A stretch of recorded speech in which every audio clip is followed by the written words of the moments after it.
Anavarza balın üretim alanındayız şu an. Burası dünyanın ilk 10 tesisinden birisi.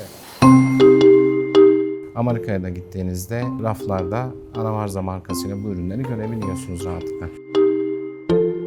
Türkiye'deki doğa hiçbir yerde yok. 500'e yakın ballı endemik bitki var. Dünyaya satabileceğiniz hiçbir yerde olmayan ciddi bir ürün potansiyeli var.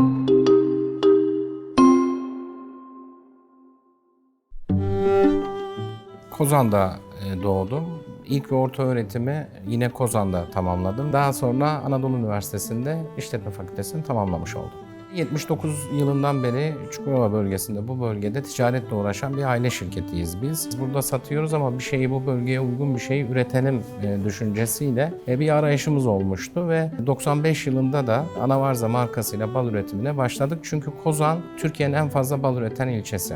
Dolayısıyla da burada yaklaşık 2000 arıcı ailesi var ve geçiminin çoğunluğunu arıcılıkla bu bölge sağlıyor. O yüzden biz de tam o ham maddenin içerisindeyiz. Burada çoğu evler arıcıdır. Arıcıların evine gidersiniz, deposunda mutlaka bal vardır ve bazen getirir bir teneke satacaktır. Getirir, dersiniz ki bir teneke mi hasat ettin? Hayır, çocuğu evlendireceğim ve bir tenekesinin parası lazım. Yani yastık altındaki altını gibi bir şey buradaki bal, çünkü geçim kaynağı. Dolayısıyla bu bölgede bu potansiyel olduğu için biz de buraya bu tesisi kurmuş olduk. Biz 450 metrekarede bir atölye diyelim, öyle bir alanda bu işe başladık. Daha sonra 2011 yılında ciddi bir yatırım yaptık.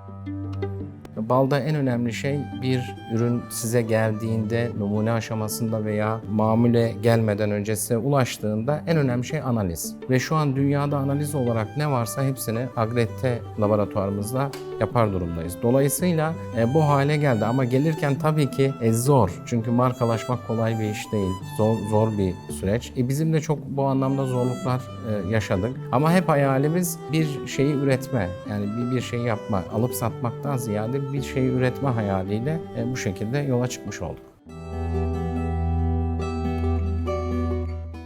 Bölgemizin en önemli simgelerinden birisi Anavarza Antik Kenti var. İsmini oradan alıyor Anavarza ismi. Yaşar Kemal'in de İnce Mehmet romanında işlediği kenttir. Dolayısıyla ismini bu bölgenin simgesi olan bir yerden almış oluyor. Yıllık üretim kapasitesi olarak şu an 8500 ton bir üretim kapasitemiz var. Bu anlamda baktığınızda hem bunun yanında altyapısıyla, laboratuvar imkanlarıyla dünyanın ilk 10 tesisinden birisi ve şu an yaklaşık 130 kişi çalışıyoruz tesiste ve Türkiye'de ilk defa toz bal üretimi var. Yine Türkiye'de ilk defa krem bal üretimi var. Pazara da baktığınızda Türkiye'de iki büyük markadan bir tanesi. 1 kilonun üzerinde kişi başı tüketim. Bu anlamda iyi ortalama tüketime baktığınızda. Ama daha iyi olabilir şöyle. Bal insanoğlunun varlığından bugüne sağlık, şifa olarak tüketilen bir besin kaynağı. Tabii ki dejenere olmuşluk, balla ilgili bilgi kirlilikleri var. Dolayısıyla aslında önü açık bu anlamda tüketim olarak. Amerika başta olmak üzere hem Orta Doğu hem Avrupa ülkelerinin birçoğuna ihracat yapıyoruz. Analiz kısmı çok önemli. Dolayısıyla siz dünyadaki bütün analizleri bu tesiste yapabilir hale geldikten sonra dünyanın her yerine bu ürünü gönderebilir durumda. Şu an Amerika'ya da gittiğinizde raflarda Anavarza markasıyla bu ürünleri görebiliyorsunuz rahatlıkla. Tabii arının bal üretmesi için nektarın olması lazım, çiçek kaynağının olması lazım. Arı doğada o çiçek kaynağından, nektardan bal üretimi yapıyor. Tabii aslında biz işin en kolay kısmındayız, bal kısmındayız. Esas arının ekosistemde çok ciddi bir yeri var. Yani bugün baktığınızda tükettiğimiz birçok meyve sebzenin 3'ü arı olmazsa olmaz. Dolayısıyla arının sadece üretim yanında ekosisteme ciddi bir, insanlığa ciddi bir katkısı var. Hatta bununla ilgili Einstein'ın bir sözü var. Arılar yok olursa 4 yıl içinde insanlık yok olur diye. Bu çok önemli bir durum. Türkiye iyi durumda.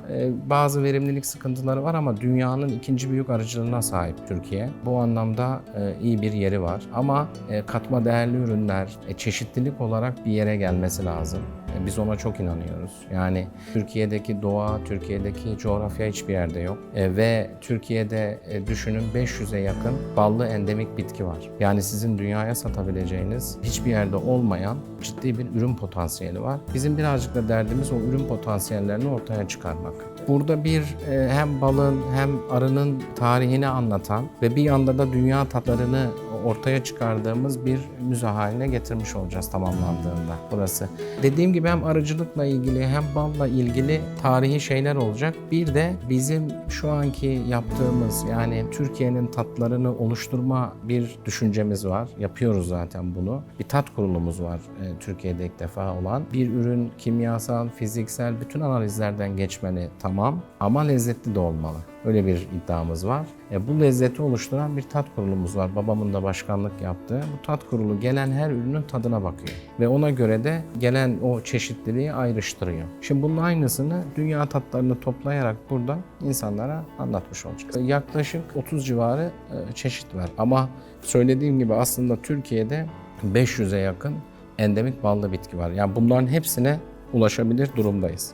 Aslında çok ilginç bir şey. Bir arı ömrü boyunca çay kaşığının 12'de 1'i kadar bal üretiyor. O yüzden herkesin kirlenmek güzeldir dediği bir dönemde biz kapaklara ziyan etmeyiniz diyoruz. Çünkü sizin o tabağın kenarında belki bıraktığınız o bir damla aslında bir arının bir ömrü. O kadar kıymetli.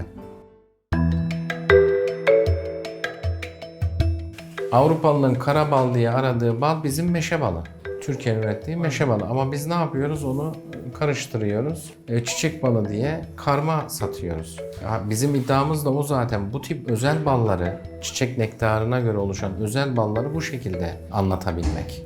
Çünkü çok çeşitli var. Bizim lezzet iddiamızı tamamlayan yer aslında burası. Bakın ayçiçek balı, fi balı, okaliptüs balı, pamuk balı, lavanta balı, meşe balı, harnut balı, akasya balı, yandak balı, tütsü balı, kemen balı diye bu şekilde Türkiye'nin bu zenginliğini burada ayrıştırmış oluyoruz. Bunun gibi şu an bizim tespit edip harmanlamada kullandığımız yaklaşık 35 tane çeşitlilik var. Bitki çeşitliliği var. Ama bu yaklaşık Türkiye'de 3500'e kadar gidiyor ve bunun 500 tanesi ballı bitki. Ve burada bu tat kurulunda gelen bütün ürünlerin tatlarına tek tek bakıyoruz. Yani bazen aracı ürünü getiriyor, kimyasal baktık, fiziksel baktık, daha ne diyor yani, daha neyine bakacaksın? Diyoruz ki lezzetine de bakıyoruz. Lezzetten geçmiyorsa almıyoruz.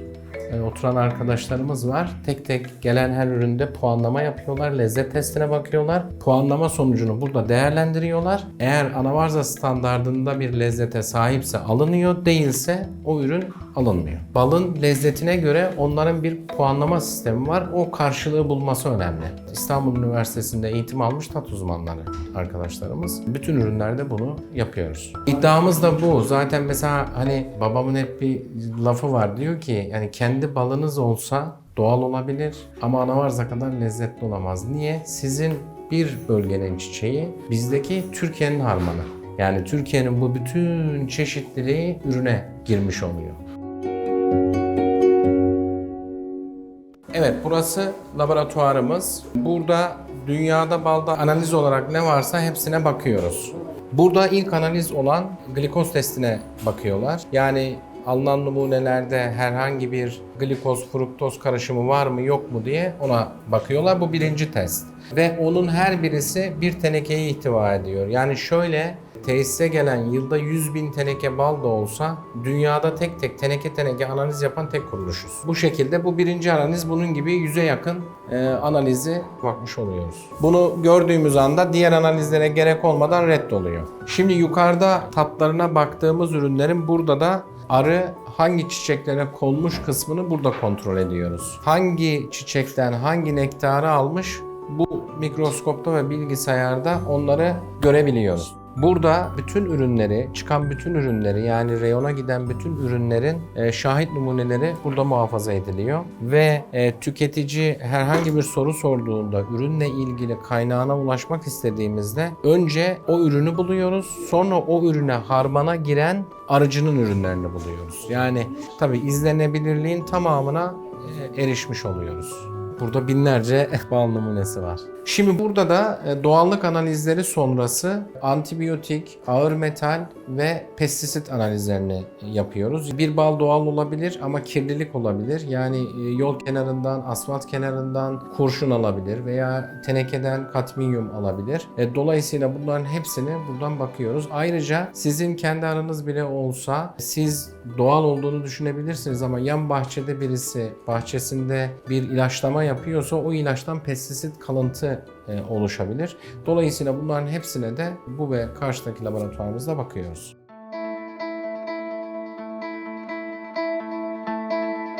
Şimdi arıcı ziyaretine arılığa gidiyoruz. Kovanları orada gezmiş olacağız, görmüş olacağız. Yıllık yaklaşık 3000 ton bal üretimi yapıyoruz. Aylık 250-300 ton. Yani başta bu bölgede olmak üzere Türkiye'nin her yerindeki o arıcılardan ürünleri alıyoruz tenekeyle.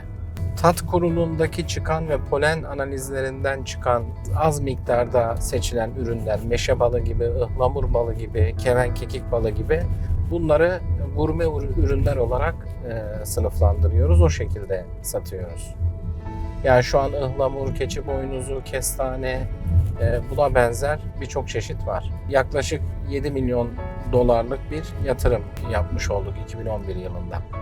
Laboratuvar ayrıca Agredite kuruluş, yani devletin tanıdığı özel laboratuvar statüsünde. Laboratuvarın dışında tabii yeni ürünlere de işte toz bal, Türkiye'de ilk defa üretilen ürün, krem bal yine Türkiye'de ilk defa üretilen ürün. Bunlara ciddi hem zaman hem emek hem para harcıyoruz. Balı kurutmuş oluyoruz ve toz halinde. Bir sonraki adımda şu an endüstriyelde devam ediyoruz ama bir sonraki adımda tüketici çayına, kahvesine şeker yerine toz balı kullanabilecek. Arı sütü, polen, propolis, bunlar kovandan çıkan mucizevi ürünler. Türkiye yeni bunları tanımaya başladı. Üretim olarak da baktığınızda yeni arıcı üretmeye başladı bunu. Daha önce yurt dışından ithal geliyordu bu ürünler. Her kovanda bir tane oluyor değil mi kraliçe arı? Her bir arı kendi kovanına giriyor değil mi Ali abi? Bu şimdi bu bahçede yani tahminimiz odur ki keçi boynuzu, harnup balı. Ama bunun ne bal olduğunu net öğrenmek için polen analizine girmesi gerekiyor. Ama bu bahçede genelde keçi boynuzu yani harnup balı.